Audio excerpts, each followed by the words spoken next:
Assalamualaikum warahmatullahi wabarakatuh.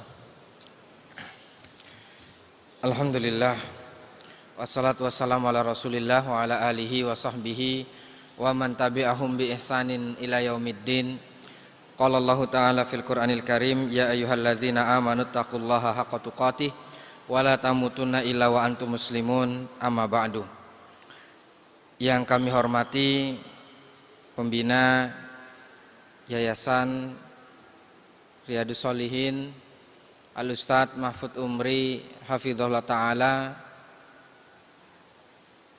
Ketua Komite dan seluruh jajarannya yang hadir di kesempatan pagi menjelang siang ini, baik Komite SD dan juga SMP, segenap Bapak dan Ibu wali murid yang kami hormati, jajaran tim manajemen, wakil kepala sekolah, Bapak dan Ibu guru yang kami banggakan, dan juga anak-anakku, putra dan putri SD dan SMP Islam Riyadus Shalihin, yang mudah-mudahan Allah Subhanahu wa Ta'ala senantiasa memberikan taufik kepada kalian pada setiap usaha dan langkah kalian. Bapak dan Ibu sekalian, rahimanallah wa iyyakum. Alhamdulillah, kita bersyukur kepada Allah Subhanahu wa Ta'ala dan merasa gembira atas pertemuan, kesempatan kembali kita bisa bertatap muka seperti ini dalam kegiatan yaitu pemberian atau laporan hasil belajar semester ganjil tahun ajaran 2001-2022, yang mana qadarullah wa masya'a fa'al. Pada beberapa waktu belakang, ya, musibah, ujian, pandemi memaksa kita untuk yaitu melakukan pembelajaran secara jarak jauh, kemudian juga diantaranya adalah laporan belajar. Maka di kesempatan pagi menjelang siang ini, alhamdulillah, insya Allah kita bisa memulai, ya, kalau tidak salah kami ingat ke belakang, ini adalah pertama kalinya ya di era pandemi ini kita memberikan yaitu pembagian rapot dengan pembekalan seperti biasa sebagaimana yang sebelumnya dilakukan di SD dan SMP Islam Riyadus Shalihin. Bapak dan Ibu sekalian, rahimanallah iyyakum, mohon izin waktu sejenak untuk menyampaikan setidaknya 4 poin berkaitan dengan kegiatan yang ada ke belakang di sekolah yang sedang berjalan ataupun gambaran nanti ke depan. Yang pertama adalah bahwasanya berdasarkan yaitu surat yang dikeluarkan oleh pemerintah Kota Bekasi, Dinas Pendidikan nomor 421/3137/Disdik.Set pertanggal 30 Maret 2021, ya, bahwasanya pertanggal 30 Maret 2021 alhamdulillah SD dan SMP Islam Riyadus Shalihin itu telah mendapatkan izin untuk menyelenggarakan pembelajaran tatap muka. Ya, pada saat itu istilahnya masih ATHBSP, yaitu adaptasi tatanan hidup baru satuan pendidikan. Ya, artinya di awal-awal tahun ini, ya, di awal bahkan di tahun ajaran kemarin, ya, di tahun ajaran kemarin bukan di tahun ajaran ini, alhamdulillah SD dan SMP Islam ya sudah melaksanakan pembelajaran tatap muka terbatas dan pada saat itu dengan format ATHBSP yang tentunya pada saat itu di SK-kan hanya beberapa sekolah, ya, sebagai tahap awal pembelajaran tatap muka di Kota Bekasi. Kemudian di antara poin setelah itu adalah surat yang dikeluarkan, surat edaran yang poin 2 yang dikeluarkan oleh Wali Kota Bekasi nomor 420/6378/Setda.TU tertanggal 27 Agustus 2021. Nah, ini diantara poin yang memberikan keluangan pembelajaran di sekolah, yang mana dalam poin ini nanti ada perkembangan berupa jumlah kelas yang bisa hadir di sekolah, kemudian persentase peserta didik yang bisa ikut dalam kegiatan belajar sehari-hari.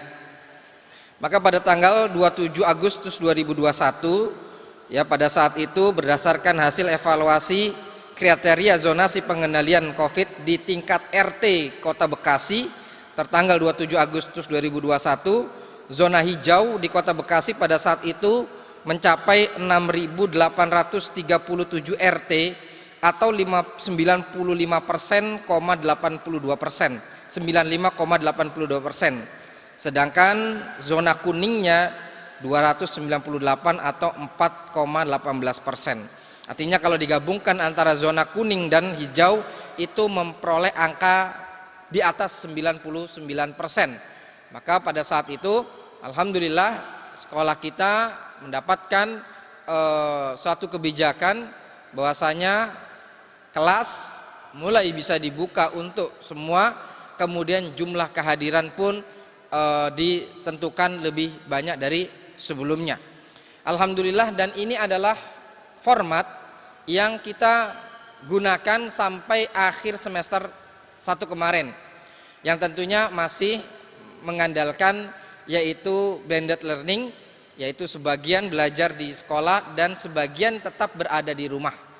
Nah, meskipun demikian Bapak dan Ibu sekalian yang kami hormati, tentunya dengan format pembelajaran demikian ada catatan-catatan, ada evaluasi-evaluasi yang mana nanti hal-hal tersebut ya akan diberikan ya poin-poin pokoknya insyaallah oleh pembina kita, guru kita Al-Ustadz Mahfud Umri Hafizullah Ta'ala.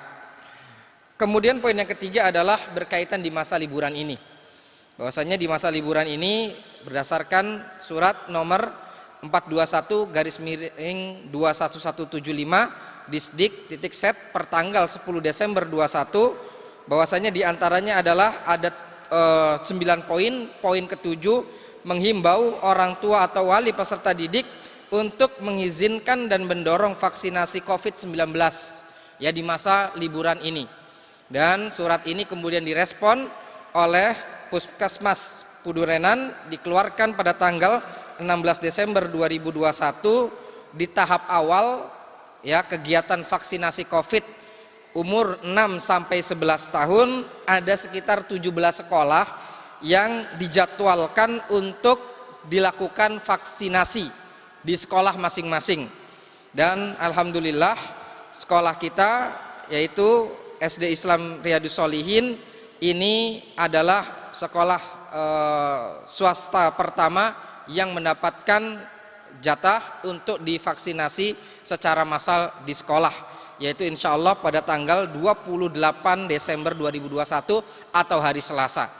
Setelah kami berkoordinasi dengan pihak puskesmas, maka hal ini boleh juga diperuntukkan satu bagi wali murid yang memiliki anak putra dan putri di TK tetapi sudah masuk usia 6 tahun, maka boleh juga untuk didaftarkan, dikoordinasikan nanti kepada panitia SD. Kemudian yang kedua yaitu kepada peserta didik SMP yang pada kegiatan vaksin beberapa bulan yang lalu belum genap usianya 12 tahun ya, belum genap usianya 12 tahun, maka diperbolehkan juga untuk ya mengikuti kegiatan ini. Nah, jadi ini terbuka baik untuk yang pertama SD, yang kedua TK, dan yang ketiga SMP. Nanti untuk informasi lebih lanjut rinciannya bisa ditanyakan kepada guru kelas masing-masing. Memanfaatkan momen yaitu liburan semester ini, kami sebagaimana himbauan dari wali kota dari Disdik Kota Bekasi adalah untuk memaksimalkan hal tersebut, ya mendorong, ya mengizinkan untuk vaksinasi. Kenapa? Karena diantaranya adalah, ya saya berikan gambaran ke depannya, ya sebagaimana kesepakatan 4 menteri, surat kesepakatan bersama, Menteri Pendidikan, Kebudayaan, Riset dan Teknologi, Menteri Agama, Kesehatan, dan Menteri Dalam Negeri pertanggal 21 Desember. Nah, ini baru berapa hari nih Pak? Sekitar baru 5 hari ya, baru 5 hari. Kondisi jumlah vaksinasi yang ada di sekolah bisa menentukan pembelajaran nanti apakah bisa diwujudkan 100%, ya, bisa diwujudkan 100% tanpa ada pembelajaran daring lagi di rumah.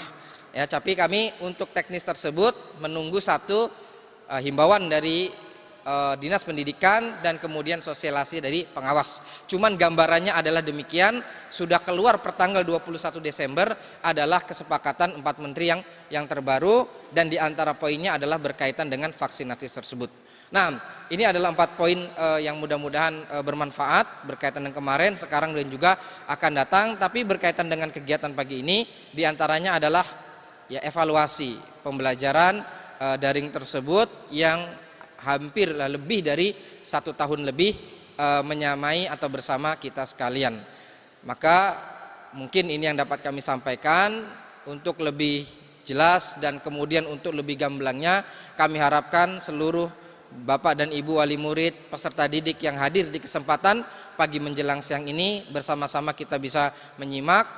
Jika nanti ada hal-hal yang ingin disampaikan, dikonsultasikan dan seterusnya, maka insya Allah mungkin di kesempatan ini atau dalam kesempatan yang lain. Saya ucapkan terima kasih banyak kepada seluruh Bapak dan Ibu yang hadir di kesempatan kali ini untuk mendampingi putra dan putrinya menjemput atau mengambil hasil dari pembelajaran pada 1 semester ke belakang.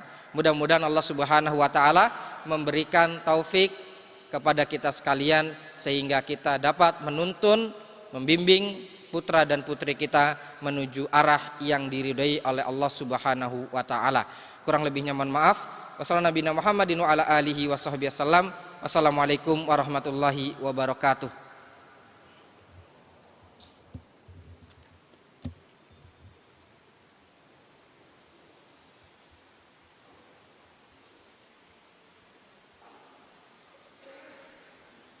Demikian tadi pemaparan yang disampaikan oleh Ustaz Imam Santoso Bismillah Ta'ala, dan beliau kami ucapkan jazakallahu khairan. Sebelum acara dimulai, kami memohon atau meminta atau mengimbau kepada para jamaah, pertama, ketika nanti dipaparkan nasihat oleh Ustaz Mahfud Bismillah Ta'ala, mohon untuk tidak ngobrol berisik, terutama yang di lantai 2, agar tidak membuat maju sendiri, sehingga apa yang beliau sampaikan dapat kita ambil faedahnya bersama. Ya, selanjutnya menginjak acara yang ketiga, yaitu nasihat dalam bentuk kajian ilmiah yang bertemakan evaluasi dan solusi dampak negatif pembelajaran daring terhadap perubahan perilaku siswa, yang akan disampaikan atau dipaparkan oleh Al-Ustaz Al-Fadhil Mahfud Bismillah Ta'ala. Kepada beliau kami persilahkan, falyatafadhal mashkura.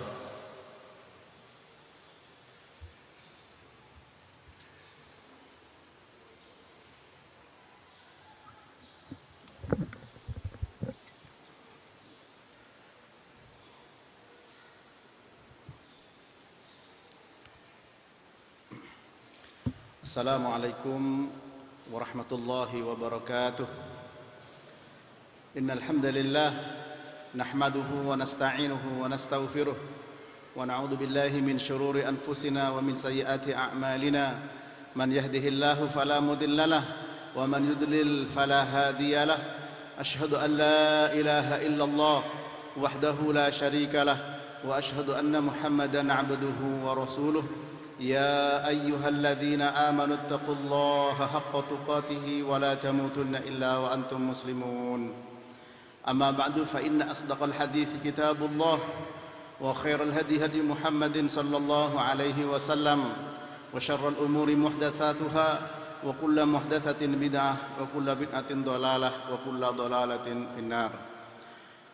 Yang saya hormati Bapak Kepala Sekolah beserta Dewan Guru, Bapak-bapak, ibu-ibu, wali murid, baik yang tergabung di dalam komite dan yang hadir, semoga senantiasa selalu mendapatkan rahmat dari Allah Subhanahu wa taala.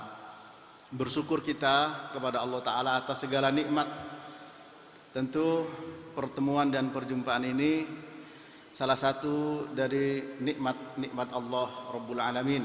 Kita berjumpa di tempat yang dimuliakan oleh Allah, yaitu rumah Allah, masjid. Dan tentu kita berharap mendapatkan kemuliaan dan rahmat dari Allah Subhanahu wa taala. Para jemaah, waktu terbatas karena Bapak Ibu mau mengambil rapot, namun perjumpaan ini yang jarang sekali kita mengadakan, dan ke depan saya sebagai pembina yayasan dan juga memang tugas sebagai dai, sebagai mubaligh, ya, tidak bisa melihat kita berkumpul apalagi di masjid inginnya adalah membicarakan kebaikan dan kebaikan. Kenapa demikian?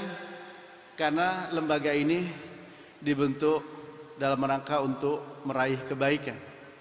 Bagaimana kita bisa mengerjakan perintah Allah dan menjauhi larangannya. Karena ketika perintah dijalankan, larangan ditinggalkan, tentu yang ada adalah keberkahan. Walau anna ahlal qura amanu wattaqau la fatahna alaihim barakatin minas sama'i wal ard walakin kadzabu fa akhadnahum bima kanu yaksibun.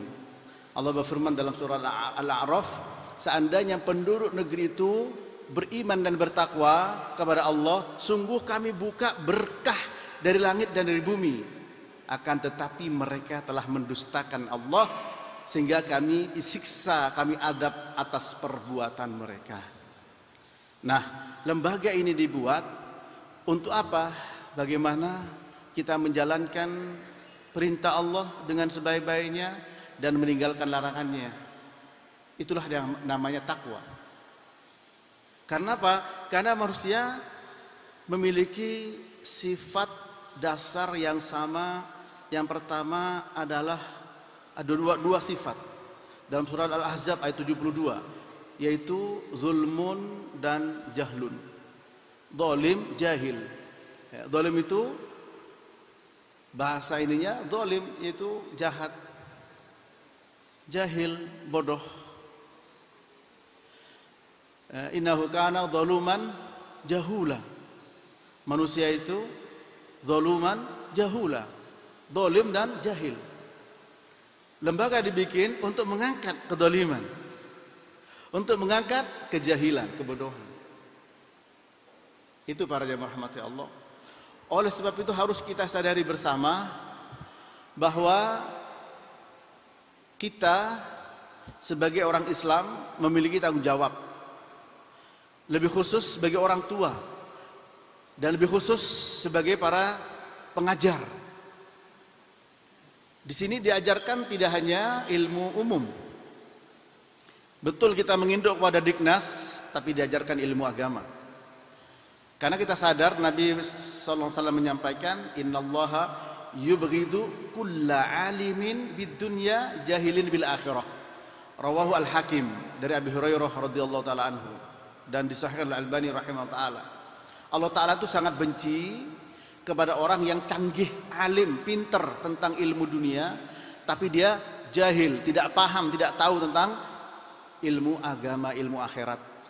Dalam surat Ar-Rum ayat yang ke-7, Allah berfirman, ya'lamuna zahiram minal hayatid dunya wa hum anil akhirati hum ghafilun. Mereka sangat mengetahui betul tentang dohir-dohir dari kehidupan dunia ini, tapi tentang akhirat mereka lalai. Nah, berangkat dari sinilah maka kita berusaha dan mencoba mengangkat kedoliman dan kejahilan. Kenapa? Dua penyakit ini ya merupakan sumber dari berbagai macam keburukan, termasuk bencana. Dalam surat Al-Ankabut ayat yang ke-40, Allah berfirman, bagaimana zalimnya manusia Allah tidak dolim, manusia yang dolim. Dan apa akibat dari kedoliman itu? Allah berfirman, fakullan akhadna bidambihi faminhum ya man arsalna alaihi hasiba wa minhum man akhadathu as-sayhatu wa minhum man khasafna bihil arda wa minhum man aghraqna wa ma kana Allahu liyadhlimahum walakin kanu anfusahum yadhlimun.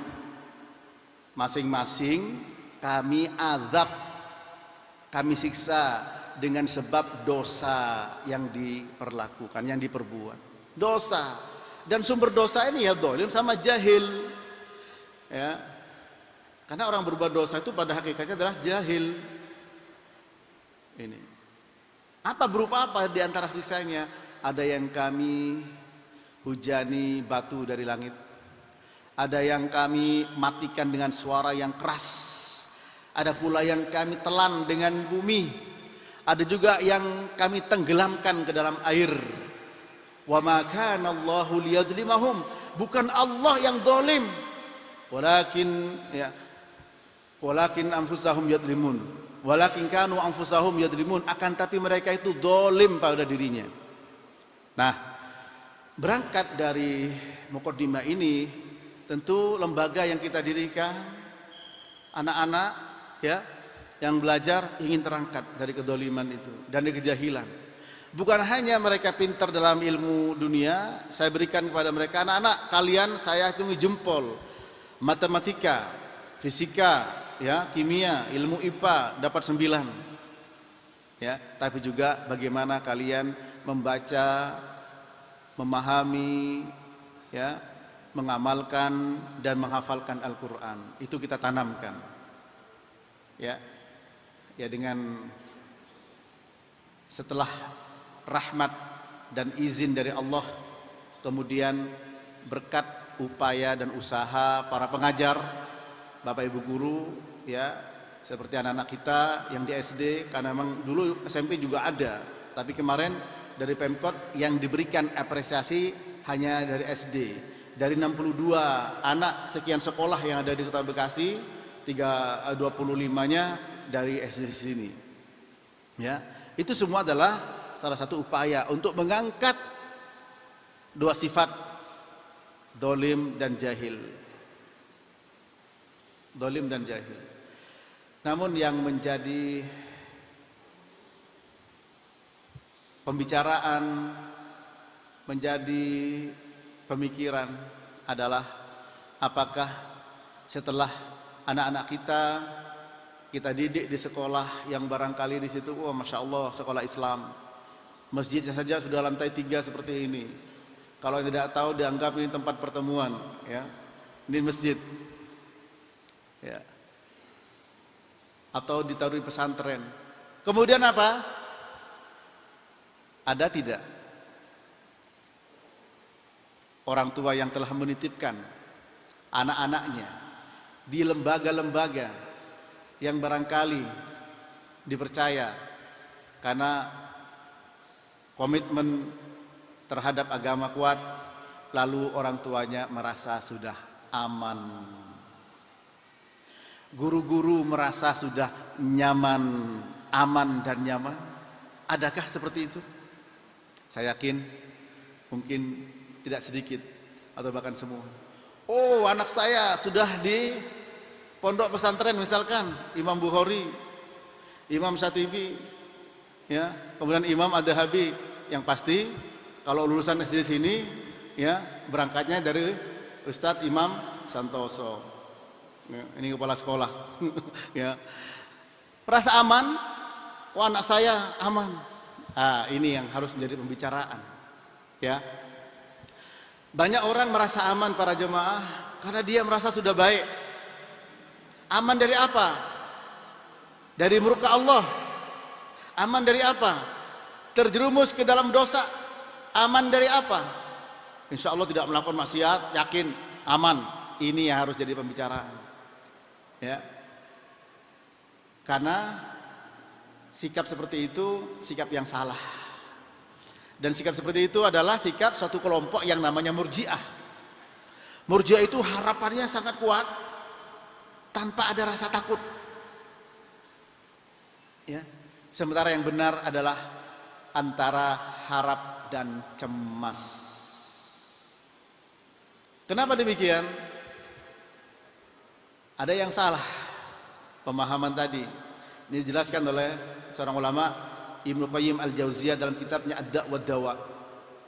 Kenapa sih kamu kok berbuat dosa, merasa aman dari ancaman Allah Ta'ala? Kenapa kamu kok tertipu dengan ayat ya ayyuhal insanu ma gharraka bi rabbikal karim? Wahai manusia, apa yang membuat engkau terkecoh dengan Allah yang maha mulia?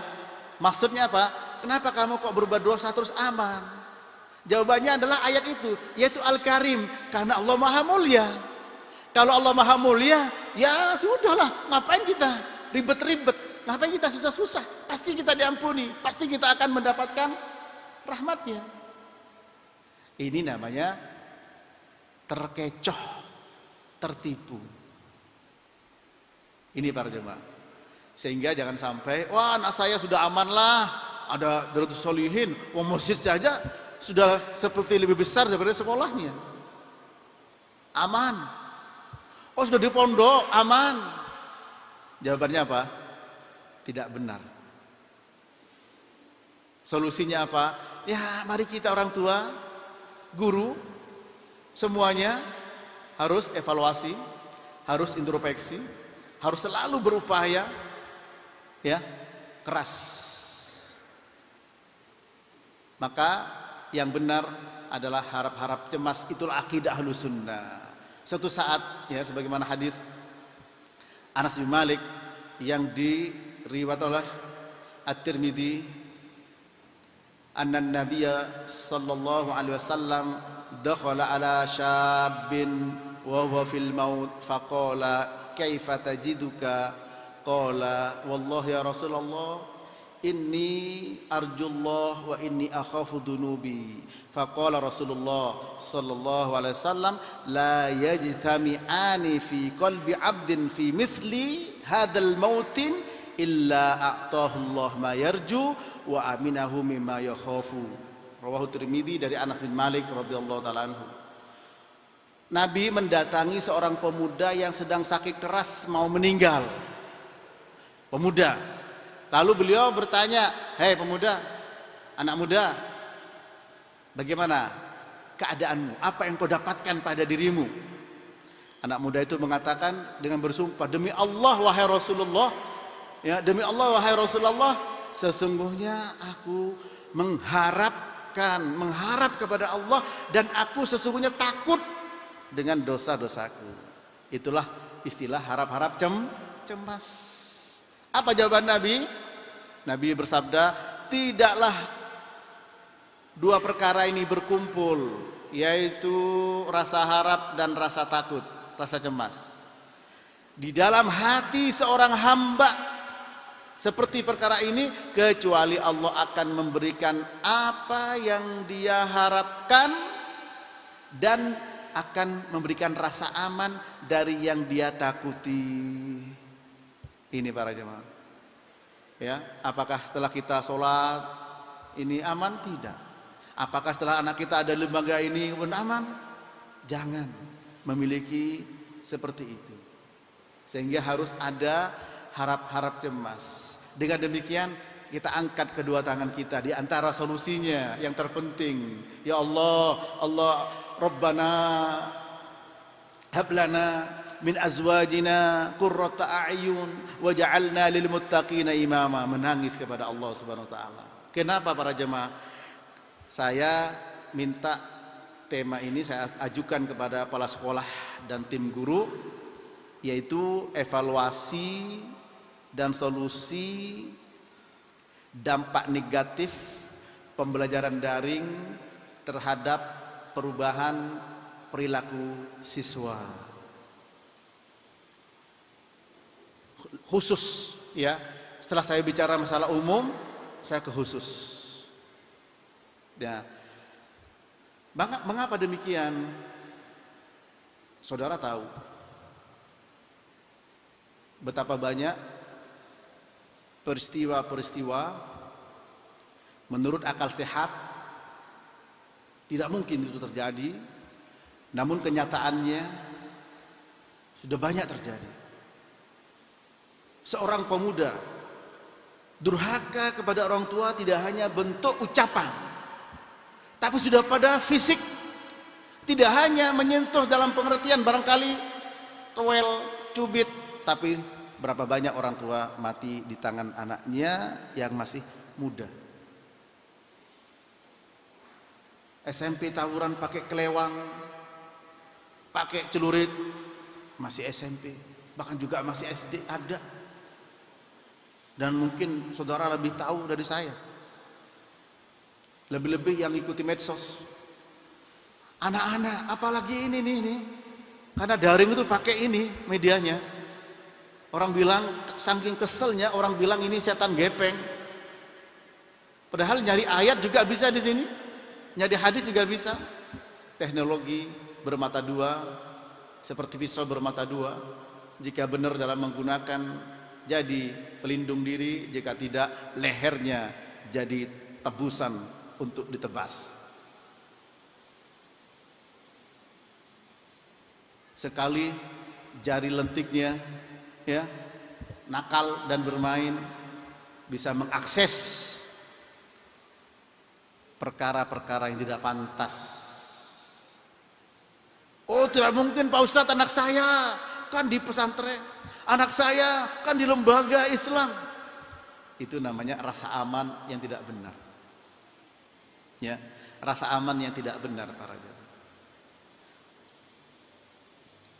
Oleh karena itu mari sejenak kita untuk muhasabah, introspeksi semuanya. Karena apa? Semua yakin, sadar anak-anak ini merupakan aset kita, baik dunia maupun akhirat, penerus kita. Bapak Ibu rahmati Allah, mereka yang tidak memiliki keyakinan akan agama, tidak memiliki i'tiqad, akidah, kepercayaan bahwa setelah hidup ada hidup dan setelah hidup ada hidup yang kekal. Mereka yang komunis, yang ateis, ya, yang mereka menuhankan benda, mereka pun juga kaderisasinya kuat. Kaderisasinya kuat untuk meneruskan. Cina besar, ya, ngalahi Amerika dalam berbagai macam sisi. Padahal tidak ada keimanan terhadap akhirat. Investasinya cuma dunia selesai. Tapi kita sebagai muslim, anta wa maluka li abika, engkau dan hartamu milik bapakmu, dunia dan akhirat. Idza mata ibnu adam in qata amaluhu illa min thalathin, sedaqatin jariyatin aw ilmin yuntafa'u bihi aw waladin salihin yad'u lah. Rahul Bukhari. Apabila anak Adam itu meninggal, maka putus semua amalnya kecuali 3. Amal jariyah, ilmu bermanfaat, anak soleh yang mendoakan kedua orang tuanya. Maka melihat situasi yang ada para jemaah, ya, kedoliman dan kejahilan kalau berkumpul akan menjadi kerusakan di muka bumi ini. Karena apa? Setiap kerusakan tidak lepas dari dosa manusia, dosa kejahilan, dosa kedoliman. Kita membuka lembaga untuk melepas dari kedoliman dan kejahilan, bukan sebaliknya, tanpa sadar, tanpa terasa. Jangan sampai jadi lembaga pembodohan dan lembaga kedoliman, lembaga yang menelurkan dosa-dosa. Kita harus memiliki apa? Rasa harap-harap cemas. Itulah akidah Ahlus Sunnah. Harap menjadi anak soleh, takut sebaliknya. Bisa jadi sebab saya sebagai orang tua, sebab saya sebagai guru. Nah, kalau begitu solusinya apa? Ya kita berdoa kepada Allah Subhanahu wa ta'ala. Ya, karena waktu terbatas, pada kesempatan ini saya melihat kita mengevaluasi dan kita ambil mencari solusi. terutama fokus pada pembelajaran daring yang selama ini terjadi pada anak-anak. Saya berikan ilustrasi terlebih dahulu. Dulu ketika pelajaran offline, ya, anak-anak SD Bapak Ibu, berapa soft? Sampai mungkin 5-6 soft. Karena di sini sudah hampir 900-an, ya, 800 lah atau kurang karena sama TK-nya. Jadi anak SD sama SMP sholat berjamaah. Bisa antum bayangkan anak kecil seperti itu rame enggak? Ya pasti rame. Tapi ketika sudah dibimbing gurunya dan imam Allahu Akbar, suara sudah kurang. Belum sampai ruku sudah tidak ada suara lagi. Anak-anak mau? Ya. Lah, ketika offline itu sudah tidak bisa kita jumpai.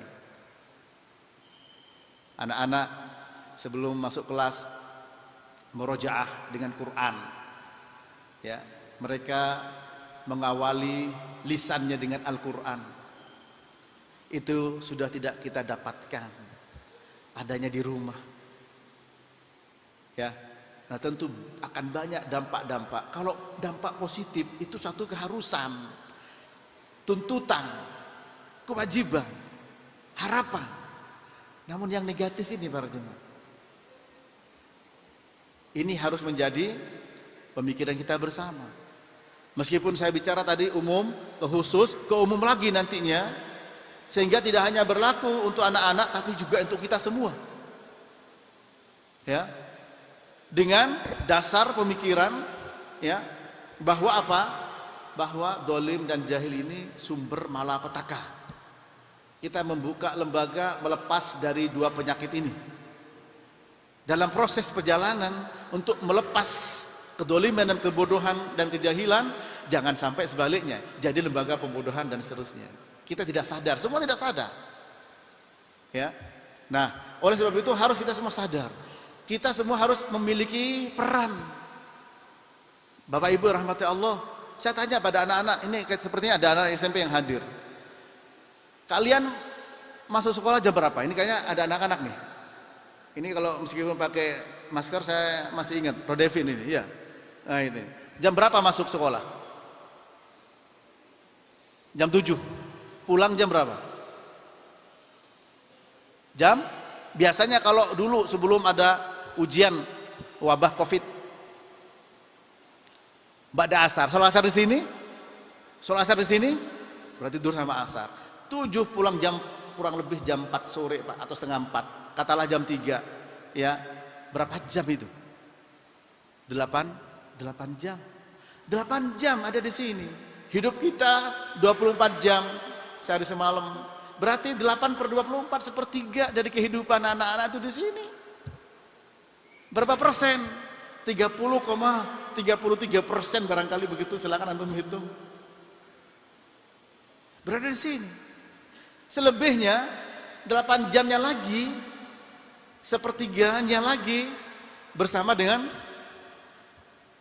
apa? Yaitu tempat tidur bersama dengan kasur. Baru 8 jamnya terakhir dibagi sama orang tuanya, sama adiknya, sama ayahnya, sama ibunya, sama teman-temannya. Jadi 8 jam itu antum kita dapat bagian sekian. Yang paling sedikit dapat bagian siapa? Bapaknya. Kenapa? Banyak di kantor, di perusahaan. Ini para jemaah, pulang capek sudah. Tidak salah para ulama menyebut bahwa guru orang tua kedua. Guru adalah orang tua yang kedua. 8 jam. Tentu di sini apa yang didengar, apa yang dilihat. Namun peran orang tua tidak kalah pentingnya, meskipun hanya kebagian sekian jam. Kullu mauludin yuladu 'alal fitrah fa abawahu yuhawidanihi aw yunassiranihi aw yumajjisanihi, rawahul Bukhari. Setiap anak yang lahir dalam keadaan fitrah bertauhid, kedua orang tuanya lah yang menjadikan dia sebagai Yahudi, Nasrani atau Majusi. maka punya peran penting.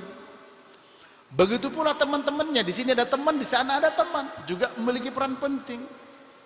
Nabi SAW bersabda, "Masalu al-jalisis soleh wal jalisis su kahamilil miski wa hamilil miski wa nafikhil kir.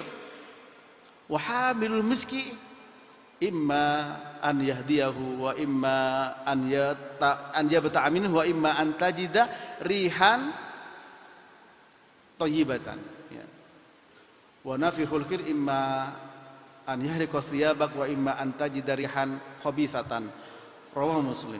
Permisalan teman yang baik dan yang buruk seperti penjual minyak wangi atau pandai besi. Adapun penjual minyak wangi, imma an yuhdiyaka, dia ngasih hadiah minyak wangi, atau engkau beli pada dia, atau yang ketiga dapat bau wanginya. Kalau tidak dapat hadiah atau membeli. Adapun pandai besi, bajumu terbakar atau dapat bau yang tidak enak, berarti teman juga punya pengaruh. Siapa teman? Ya siapa saja yang selalu bersama dengan dia, guru, teman sejawat, lingkungan ini. Nah, ini semua kita berusaha. Namun demikian para jemaah, harap-harap cemas harus ada. Kami berusaha mengevaluasi dan mencoba untuk cari solusi satu-satu. Apa evaluasi pertama? Kalau kita mau melihat sekian banyak persoalan, mungkin tidak lepas dari 4 evaluasi. Dari sisi akidah, sisi ibadah, sisi akhlak, muamalah. Ini. Kenapa demikian? Karena siapapun yang buka ini, apapun yang diinginkan bisa hadir. Sekarang terjadi, sekarang juga bisa dinikmati.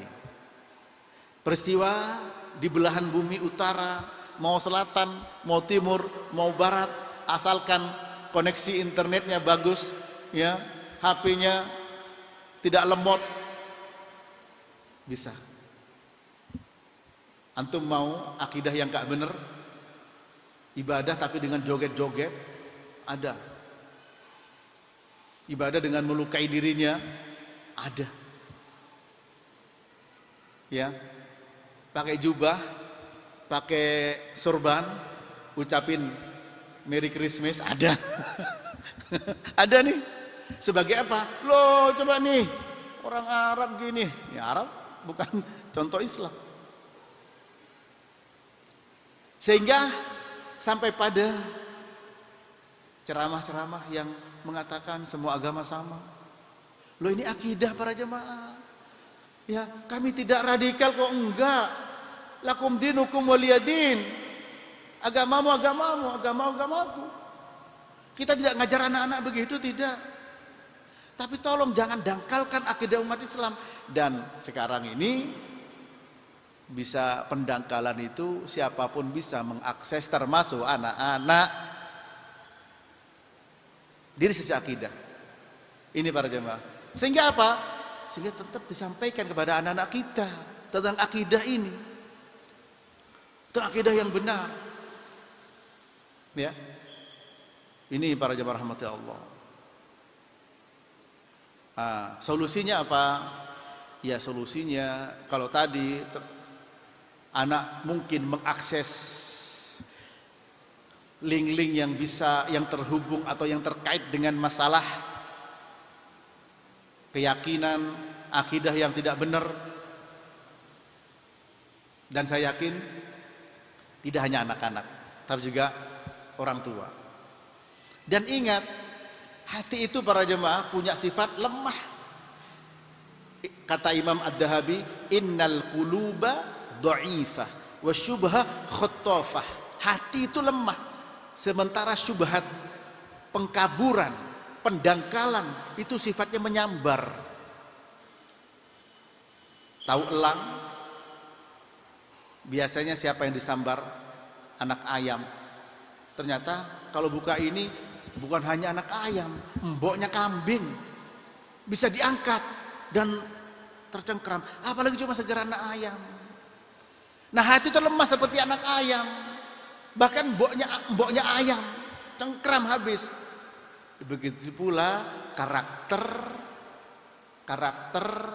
dari pemikiran-pemikiran yang memiliki istilah syubhah, kerancuan. Sehingga apa? Rusaklah pemikirannya, rusaklah akidahnya para jamaah. Ini tolong ya, ini kita evaluasi ya. Tentu solusinya apa? Belajar ilmu agama dengan baik. Ya. Orang jualan bakso, orang jualan kebab, orang jualan ini berani untuk iklan. Ya, saya pun juga akan memberanikan diri untuk iklan jualan saya. Karena di dalam Al-Quran juga disebut bisnis dalam surah As-Saff. Ya, apa jualannya nanti dulu. Saya sebutkan dasar hukumnya dulu, payung hukumnya bahasa orang sekarang. Allah berfirman, ya ayyuhalladzina amanu hal adullukum ala tijaratin tunjikum min adzabin alim tu'minuna billah wa rasulihi wa tujahiduna fi sabilillah bi amwalikum wa anfusikum dzalikum khairul lakum in kuntum ta'lamun. Wahai orang beriman, maukah aku tunjukkan kepada kalian suatu bisnis tijarah, dagang. Itu biasanya mak-mak, masya Allah, kalau sudah urusan dagang langsung ya. Ini sekarang saya tawarkan dagang, cuman dagangnya di sini punya sifat, punya karakter, punya keuntungan berupa apa? Tunjikum min adzabin alim. Perdagangan yang bisa menyelamatkan kalian dari adab yang pedih. Yaitu apa? Beriman kepada Allah dan Rasulnya dan berjihad di jalan Allah dengan harta dan diri kalian. Itu lebih baik bagi kalian jika kalian mengetahui. Surat As-Saff ayat 9 dan 10. Ya. Ini para jamaah. Nah, solusinya apa? Dari kemungkinan dampak negatif daring, ya, kalau saya mengatakan tema ini untuk anak-anak, ya sebenarnya seperti orang main bola, ya, kita dikocok ke sana, kocok ke sini, tujuannya gol kan gitu. Jadi untuk semua, ya. Oleh karena itu solusinya belajar para jemaah, belajar akidah. Saya ingin iklankan dagangan, ya, tijarah yang bisa menyelamatkan kita dari adab yang pedih. Ya, kebetulan saya mengkaji kitab Al-Qaulul Mufid ala Kitabit Tauhid pada pekan pertama dan ketiga, Sabtu ba'da maghrib, untuk membentengi dan menjaga akidah kita, ya, dan terutama anak-anak. Mari jaga Bapak Ibu handphonenya, meskipun sekarang sudah offline, ya, sebagian masih ada yang online. Sehingga anak-anak dibatasin, diperhatikan. Jangan merasa aman. Oh enggak lah, anak saya sudah ngapalin Quran kok di Riyadhus Shalihin. Anak saya yang bina di sana ustadz-ustadz. Ya, memang kita nginduk pada Diknas, namun formasi atau persentase diniyah sama umum kita berusaha untuk diperbanyak diniyahnya. Tapi jangan merasa aman. Ya, handphone kalau memang masih online, tolong diperiksa anak-anak. Ya, kalau bisa jangan dikasih. Ya, kalau memang dikasih, diperhatikan terus, tanya lagi ngapain, lagi apa. Itu dari sisi internal. Ya, kemudian secara eksternal, ayo para jemaah, kewajiban untuk terangkat dari kedoliman dan kejahilan bukan hanya anak-anak tapi kita semua. Ya, saya siapkan di sini solusi. Masjid besar, saya bilang sama pengurus masjid, saya bilang sama guru-guru, ini masjid jangan dijadikan sebagai museum. Mari kita makmurkan. Ya, karena sebagian dana juga dari wali murid. Kita makmurkan. Kita punya tanggung jawab di hadapan Allah Subhanahu wa taala. Jangan sampai jadi museum. Maka kesempatan ini saya gunakan untuk evaluasi tadi. Selain itu, mari kita benar-benar untuk muhasabah barangkali bisa menjadi bagian meskipun kecil sebagai kontribusi datangnya rahmat Allah dan terhindarnya dari bencana, dari azab Allah Subhanahu wa taala. Ya, ini dari sisi akidah. Dari sisi akidah kemungkinan anak-anak mengakses keyakinan-keyakinan, ya, kepercayaan-kepercayaan yang tidak benar, yang sesat, yang paling kabur yaitu tadi para jemaah agama itu semua itu ya sama saja. Ini juga nggak boleh kok minuman keras, ini juga nggak boleh durhaka. Inna dina indallahil Islam, agama yang mulia di sisi Allah agama Islam. Wa may yabtaghi ghairal islami dinan fala yuqbala minhu wa huwa fil akhirati minal khasirin. Barang siapa mencari agama selain Islam tidak diterima oleh Allah Subhanahu wa taala. Kenapa saya katakan itu? Yang ngomong bahwa agama itu semua sama, itu bukan orang sembarangan, bukan orang di luar Islam. Banyak tokoh-tokoh yang sudah begitu ngajak-ngajak. Ini tolong menjadi perhatian kita semua. Ya. Yang kedua para jamaah, dari sisi ibadah, yang saya katakan tadi biasanya anak-anak di sini sholat duhur berjamaah sudah tidak nampak lagi, ya. Sholat berjamaah asar tidak nampak lagi. Namun tetap kita kasih solusi anak-anak yang ngaji, dari anak yang kecil-kecil ya. Ada nama di sini Haris, tetap ada di sini, ya.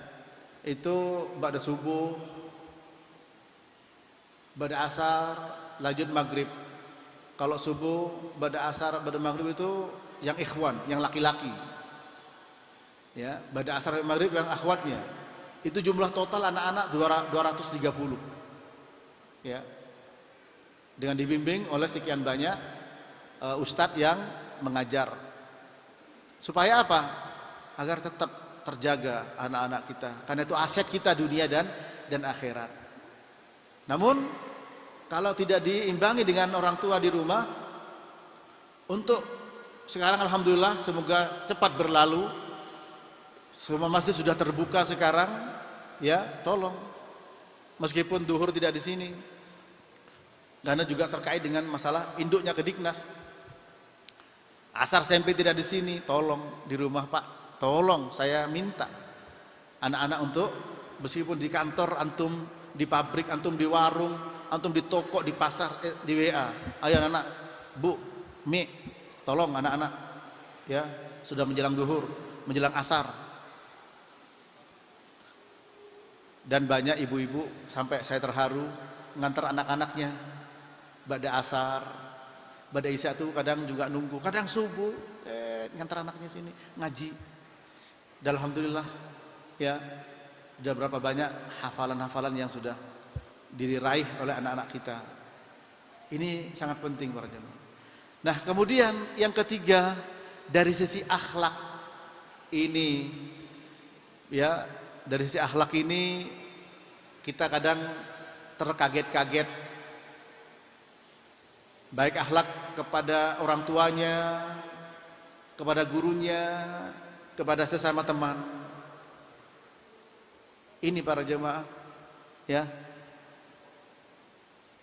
apalagi ini bisa mengakses perbuatan-perbuatan yang tidak benar, tidak senonoh, alias gambar-gambar porno, ya, video-video yang porno. Mungkin tidak. Antum bisa menjawab. Ya. Nah, ini dampak negatifnya. Oleh sebab itu, solusinya satu tadi.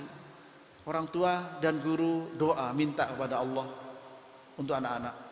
Anak-anak juga demikian. Saya adakan setiap pekan sekali.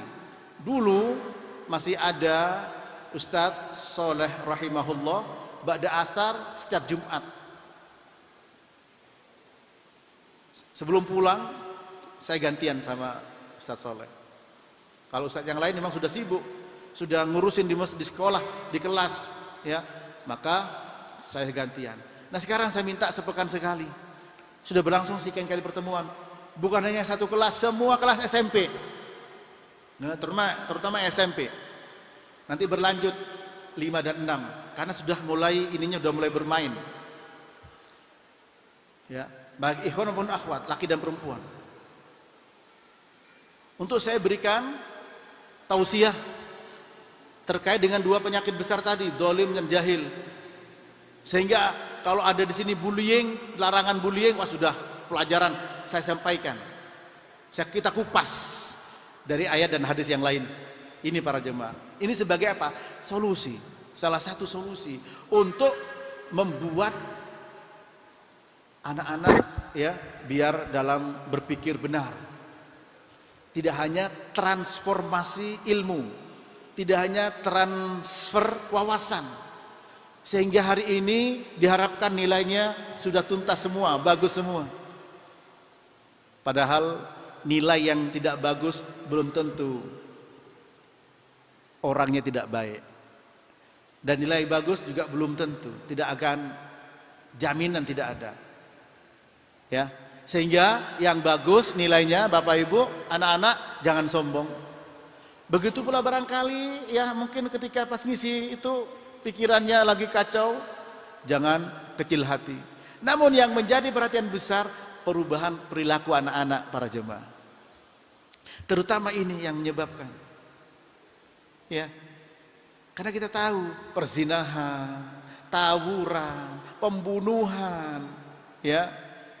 Bahkan pembegalan, perampokan itu dilakukan. Ujung-ujungnya apa? Anak di bawah umur, katanya begitu. Anak-anak, pernah enggak Ustaz Mahfud bilang sama kalian? Ini ada sebagian saya lihat anak-anak hadir. Ya, saya masih ABG Pak Ustadz. Apa ABG anak-anak? Mereka bilang anak baru gede, anak baru geblek. Ya, serta merasa harus diakui jati dirinya, harus terima. Dalam agama Islam tidak ada yang seperti itu. Yang ada akil balik, berakal balik, dewasa balik. Tanda baliknya perempuan akhwat haid, laki-laki sudah pernah bermimpi basah, tumbuh rambut-rambut di tempat tertentu. Sehingga apa konsekuensinya? Kalau berbuat dosa dicatat sebagai dosa, jika melakukan kebaikan pahala menunggu dia. Kalau belum balik perbuatan baik, orang tuanya dapat pahala. Perbuatan dosa tidak dicatat. Tidak dicatat. Ya. Rufi'al qalam anis salas, anis sabi hatta yahtalim, wa anin naim hatta yastaykid, wa anil majnun hatta yaqil. Dosa diangkat dari 3 orang, orang tidur sampai bangun, anak bayi sampai dia balik, orang gila sampai dia waras. Ini para jemaah, saya langsung angkat. Jadi kalian jangan merasa seperti masih anak-anak sehingga orang tua jadi babu, jadi pembantu. Kalian dosa itu kita tanamkan terus, akhlak terus, bahkan ditulis ikrar anak soleh ya di atas supaya apa? Selalu dilihat, selalu dibaca. Ini para jemaah, itu semua adalah upaya dan usaha. Tapi ingat, jangan sekali-kali merasa aman. Orang tua angkat kedua tangannya, ibu-ibu angkat kedua tangannya, nangis minta pada Allah. Karena ditolak dakwatul walid li waladihi au dakwatul walid ala waladihi. Tidak akan ditolak kata Nabi doanya orang tua untuk anaknya, doa kebaikan dan juga doa keburukan. Jangan didoakan dengan keburukan. Doa dengan kebaikan. Para jemaah rahmati Allah, ya, itu evaluasi kita dan solusi-solusi yang saya tawarkan. Maka kesimpulan dari evaluasi ini jelas evaluasi dari dosa-dosa. Ya, dosa-dosa yang disebabkan oleh kedoliman dan kejahilan, kebodohan dan kedoliman. Ibnu Taimiyah menyebutkan dalam kitabnya Iqtida' Shiratal Mustaqim dengan istilah su'ul fahmi dan su'ul iradah. Kebodohan disebut dengan su'ul fahmi, buruknya pemahaman. Dolim dengan su'ul iradah, buruknya keinginan. Sampai-sampai sering saya tanyakan anak-anak, lebih pilih mana? Bodoh, baik, pinter, jahat. Ya. Bodoh, baik, pinter, jahat. Ingat, kalau semasa saya dulu paling menonjol IQ. Ya, sampai dikatakan kalau nggak bagus IQ jengkok, IQ bengkok. Akhirnya usia seperti kita, seperti saya, kan sudah menempati di jajaran tinggi eselon 1, bahkan menteri.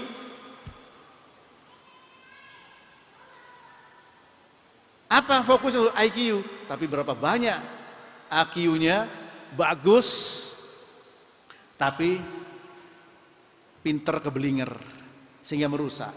Akhirnya orang mencari lagi, dapat apa? EQ, emotional question. Akhirnya sekarang ini ESQ, emotional spiritual question.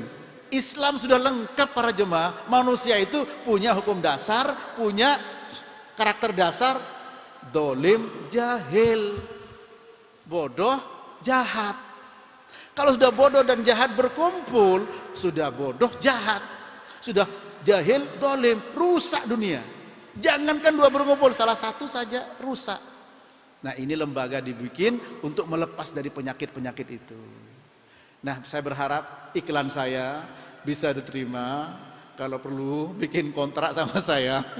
Ayo, di sini Jumat ba'da maghrib ada kajian ensiklopedi larangan, kumpulan larangan-larangan, sehingga kita tahu ini larangan. Ya. Kemudian Sabtu pagi ada Ustadz Imam, ada Ustadz Ilham dan yang lain. Kemudian juga Sabtu ba'da maghrib juga iya. Kalau saya Sabtu pertama sama ketiga, Al-Qaulul Mufid ala Kitab Tauhid. Ahad pagi setiap Ahad, Bulughul Maram ya, dan Ad-Da' wad Dawa, dan juga prinsip dasar Islam. Tadi pagi ya. Ada musuhan Ustaz tidak capek apa libur? Enggak. Ya, ini kesempatan. Kita ingin masjid ini makmur. Kita ingin masjid ini tidak jadi museum. Bagaimana kalau saudara yang hadir sekarang ini ada 100, dengan istrinya 200, dengan anaknya kalau 2 400, kalau anaknya 6, kalau 10 tinggal mengkalikan, belum kakek neneknya, belum sepupunya. Kalau kita memiliki ya proyek seperti MLM, multi level marketing, tapi kita apa? Ingin semua orang baik, menularkan kebaikan-kebaikan. Man dalla ala huda falahul ajru mithlu ujuri man tabi'ahu wa la yankusu dzalika minhu syai'a. Nabi bersabda, barang siapa menunjukkan orang kepada hidayah, dia dapat pahala seperti orang itu tanpa terkurangi orang yang diberikan hidayah tadi. Nabi bersabda, la an yahdiyallahu bika rajulan wahidan khairul laka min humurin na'am. Sungguh engkau jadi perantara, orang lain dapat hidayahnya Allah lebih baik daripada unta merah. Para jemaah, kesempatan. Ya, kesempatan. Dan ingat Bapak Ibu, saya selalu sampai sama anak-anak. Anak-anak, betul di sini induk dan Diknas. Tapi concern kita terhadap pembinaan agama, akidah, ibadah, akhlak, muamalah memiliki porsi yang cukup tinggi. Sehingga apa? Orang itu kan maunya biasanya kontan, maunya instan. Tapi selalu saya sampaikan, kalian ngafalin Quran karena Allah Ta'ala. Bukan hanya ingin mendapatkan apresiasi dari Pemkot hanya sekian juta. Ya, berapa Ustaz Imam? 5 juta ya? 5 sampai 7 juta per anak, ada 25 anak. Ya. Bukan itu tujuannya. Begitu pula menghafalkan Quran. Sekarang ini kalau hafal 30 juz masuk kedokteran UI melalui jalur prestasi tanpa tes bisa, IPB, ITB. Betul? Itu. Bukan itu tujuannya. Tujuan karena Allah Ta'ala. Dan barang siapa tujuannya karena Allah Ta'ala, dunia akan ikut. Ya. Tapi kalau dunia tujuannya mungkin tidak dapat. Mangkanatid dunya hammahu farqallahu amrahu wa ja'ala faqrahu baina ainaihi wa lam ya'tihi minad dunya illa ma kutiba lahu wa man kanatil akhiru niyatahu jama'allahu amrahu wa ja'ala ghinahu fi qalbihi wa atathu ad-dunya wa hiya raghimah. Barang siapa yang dunia menjadi tujuan semata, maka Allah akan mencerai-beraikan urusannya dan Allah akan menjadikan rasa kurang di kedua pelupuk matanya, dan dunia tidak akan datang kepadanya kecuali apa yang sudah ditetapkan untuknya. Dan barang siapa yang akhirat menjadi tujuannya, Allah akan menolong urusannya dan akan dijadikan rasa cukup dalam hatinya, dan dunia akan datang kepada dia dalam keadaan terhina. Bisa jadi dunia yang rangkak-rangkak sama dia. Ayo ambil saya, ambil saya. Kenapa? Saudara, dagang kok jujur, jaga customer. Berarti untuk dunia, bukan untuk akhirat. Kenapa Anda kok jujur berdagang? Karena Nabi bersabda, iyyaka wal kadhib. Ya, innal kadhib yahdi ilal fujur wal fujur yahdi ilan nar. Hati-hati kamu dari kebohongan. Bohong nyeret orang pada dosa, dosa melemparkan orang ke neraka. Oh, berarti karena akhirat. Beda tipis. Nah, oleh karena itu mari sama-sama semuanya para jemaah ya untuk menuju mengharapkan keridhaan Allah SWT. Insya Allah dunia akan sampai. Saya sering sampaikan hadis Nabi ya. Nabi pernah ada 2 orang bersaudara, satunya ini pekerja, ya, punya profesi tertentu. Yang satunya belajar bersama Nabi Sallallahu Alaihi Wasallam. Katanya yang saudaranya, ya Rasul, dia belajar sama Anda, yang ngasih biaya itu saya. Nah, itu. Anak-anak, kalian belajar di sini yang ngasih biaya siapa? Kamu kerja sendiri, jualan kue, siapa yang ngasih biaya? Tanya, jawab. Siapa? Vin. Brother Vin, siapa Vin? Orang tua bukan? Orang tua pasti. Orang tua. Apa kata Nabi? La'allaka turzaku bihi. Boleh jadi wahai engkau saudara yang bekerja, yang ngasih nafkah sama yang belajar agama tadi, belajar ilmu, bisa jadi engkau dapat rezeki dari Allah dengan sebab saudaramu yang menuntut ilmu. Yakin? Harus yakin. Yang ngomong bukan Mahfud. Ini hadis Nabi Sallallahu Alaihi Wasallam. Tapi kita menaruh anak di pesantren, di sekolah dengan harapan anak soleh solehah juga bukan untuk semata-mata dunia, tapi karena Allah SWT. Insya Allah dunianya akan ikut. Mari evaluasi dan solusi ini menjadi PR kita bersama sebagai guru, sebagai orang tua, sebagai murid. Ayo semua kerjasama. Mari kita makmurkan masjid ini. Saya tawarkan bisnis tadi, ya. Silakan kita bikin kontrak, ya, ini pakai istilah orang bisnis. Karena memang di Quran pakai istilah bisnis. Dengan demikian insya Allah pelajaran akidah ada, pelajaran ibadah ada, pelajaran akhlak ada, pelajaran tazkiyatun nufus tentang kepribadian, tentang hati juga ada. Semua lengkap. Ya. Dan kebetulan imamnya sudah selesai 30, sudah punya hafal 30 juz, sudah punya sanad ya dengan dua riwayat. Ya, dan mudah-mudahan itu bisa dimanfaatkan dengan sebaik-baiknya. Demikian, kurang lebihnya mohon maaf. Mudah-mudahan perjumpaan ini merupakan awal untuk perjumpaan berikutnya. Sampai jumpa nanti di hari Jumat, Sabtu dan Ahad.